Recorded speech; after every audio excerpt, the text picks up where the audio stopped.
Tila nagkukulong sa isang madilim na kwarto. Nakapikit pero nakakakita ng litrato, mga larawan ng nakaraan, tulad ng isang anino na palagi kang sinusundan. Ganun pa man, sarili ko'y nakakapanibago. Nangyari lang naman ito nung wala na tayo, at buti na lang ay meron pang pulang kabayo at sigarilyo na kasing taba ng tabako. Noong ang tabako kaso biglang pumaya, hindi so lang makain, inisip ko na lahat. Inisip ko paulit-ulit, bakit ka naging matulog? Bakit kailangan gumawa ng dahil lalo pang magalit para may mapag-usapan at may mapag-awayan? Hihingi pa rin yung sorry kahit di ko kasalanan. Tinatanggap ko yan dahil ako'y nagmamahal. Kung ibigay lahat upang tayo ay matagal.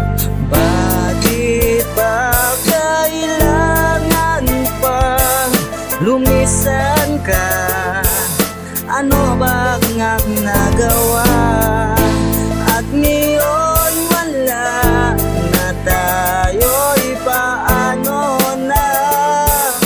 Paano na ang mag-isa?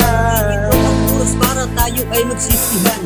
Nangyari ng lahat, ano bang dapat balikan? Limong natin nanggap ng mga pagpapakumbaga. Kahit puro ka pang akong luluwas ka sa baba, okay lang, inisip ko na lang na busy lang. Kahit puro alibay lang ang nagiging dahilan, isa na lang at magiging pangatlong visit na yan. Sino ba naman ako para hindi ka pagbigyan? Kabisado mo ang aking kilitit, pag-uugali at amoy sa kasingit-singitan kong pagkaari. Wala ako sa iyong maitatago, wala akong hindi sinabi sa iyo na sikreto. At bago ikaw ang aking kakampi na pinagkakatiwalaan, kung kailan tuminutong ako pinaghinalaan. May babae daw kasi katabi ko sa larawan, nagmahal ka ng bukutan, di ko na yung kasalanan.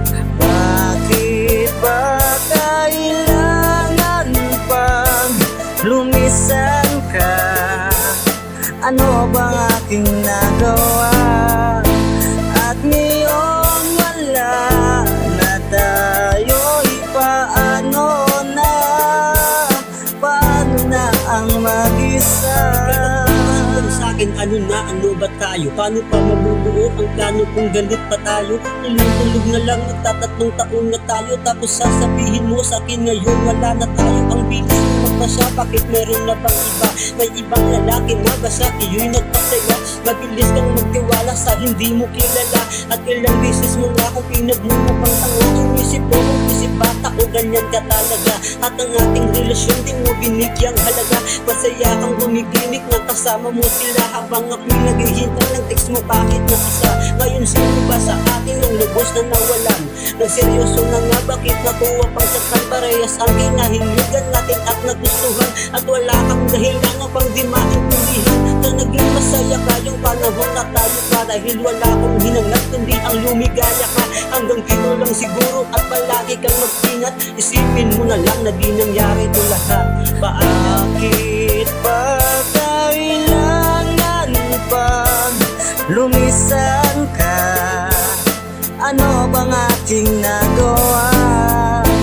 At ngayon wala na tayo'y paano na?